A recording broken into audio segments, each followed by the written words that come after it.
Yung isa bigay. Isa. Isa. Teknik, dagdagan natin sila din. Sabi. Ito yung pinaka maliliit sa ano nila dito. Sulisot yan, sulisot. Sulisot. Yan. Suliot. Suliot. Yan, suliot natin. Mga kabinsuros, pinaka familiar sa lahat sa atin. Yung saang. Saang kung tawagin sa Yan. Bisaya, 5 fingers kung sa English. Ito. Saang. Saka ito pala yung aninikad sa Bisaya. Yummy.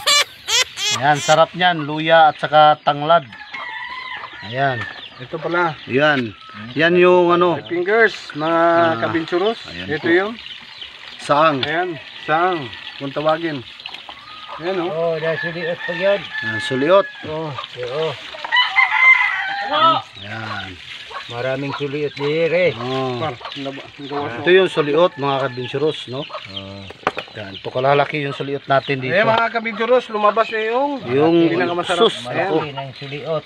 Ayan yun o. Alright. Ayan. Tingnan nyo naman kayaman yung dagat nila rito. Kasi po mga kabinsuros, ang dagat nila rito, may araw po na hindi po pwedeng manguha ng anumang laman ng dagat. 3 araw po yun.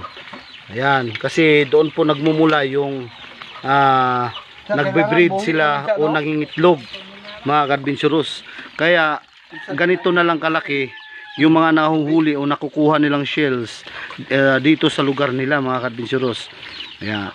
Napakayaman po ng dagat nila rito mga kabinsuros dahil po sa nahuhuli o nakukuha nating mga isda, shell, mga ganyan. 5 fingers mga kabinsuros. Ito yung kalamitan na Kalimitan. kalimitan pala. Kalimitan na binibili ng ating mga kababayan, lalo na sa ating mga kapatid, mga kabinsuros, ano? Ito yung pinakamasarap, yung 5 finger mga kabinsuros. Ito naman yung tinatawag na parang ano, paypay ata yan. Yan oh. Gaano kalapad yan mga kabinsuros oh. Yan oh. Ganyan ano. Bakit sila nakakahuli ng mga ganito mga kabinsuros at yung dagat nila meron pang mga ganito? Kasi po meron po silang disiplina sa kanilang dagat. Meron tinatawag nilang ban period ba yan, Noy? Ban period na tinatawag. Pag ban period mga kabinsuros, pag sinabi na bawal manghuli o manguha ng laman ng dagat, kahit isa po, wala pong nanguhuli o nangunguha ng shell mga kabinsuros. Mamatay ni Kaya po may posibilidad na nagkakaroon po ng time o oras para mag-breed yung mga isda o pangingitlog. Ayan. Ito mga kabinsuros, isa lamang ito sa mga organic o natural nating mga gawain dito sa probinsya. Ayan mga kabinsuros, ano?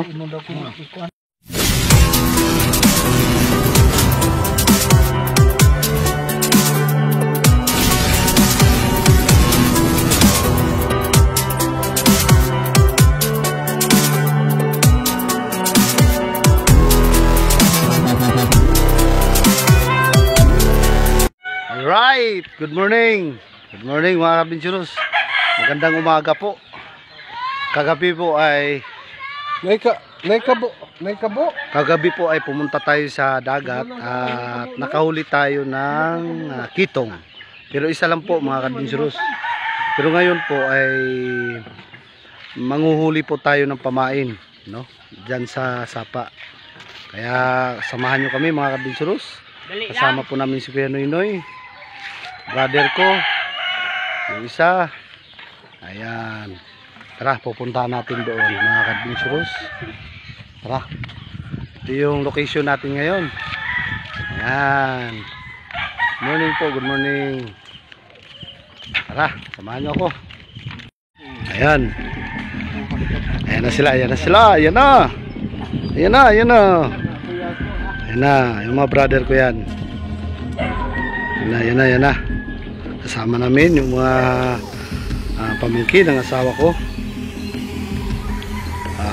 ang tradisyonal po dito sa panguhuli ng ulang ay limas kung tawagin nila dito. Limas, no? Limas. Sa Bisaya naman ay pahubas, ano mga kabinsuros. Ngayon po ay siyempre sa paggalang po ng ating kalikasan, hingi po tayo ng ano, tabi-tabi po. Ayan. Tabi-tabi po. Ito po yung mga bato. Ito mga kabinsuros, dito tayo naliligo. Ayan, may tubig pala, ano yun? Napay tubig. Tabi-tabi po. Dito kami naliligo mga kabinsuros. Organic po nating paliguan po.